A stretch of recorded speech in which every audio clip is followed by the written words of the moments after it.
Da vas podsjetim na neko vreme koje se zove Staro vreme i da vas podsjetim na Titove automobile. Izdata je knjiga, Miroslav Milutinović je napisao knjigu. U tu knjigu je stavio sve Titove automobile.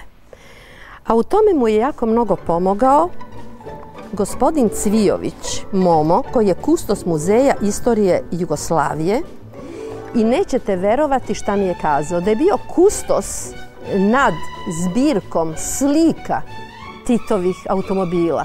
Jer te automobile nije ni video, jer su oni, 13 automobila iz Titovog voznog parka i 2 automobila iz Vojnog muzeja, jednostavno na osnovu reversa bili su predati.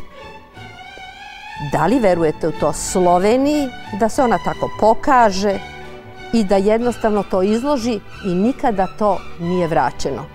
Među tim automobilima je i model Packard iz 1945. godine, Mercedes-Benz 1939. godine, razni pokloni od Nikite Hruščova, zatim od Staljina. To su pravi istorijski eksponati, izuzetno vredni. Ja verujem da će Slovenci da nam to sigurno vrate, jer je to već isteklo. Znate, kad imate revers na 5 godina, a ti 5 godina prođe, onda to treba naravno da vratite.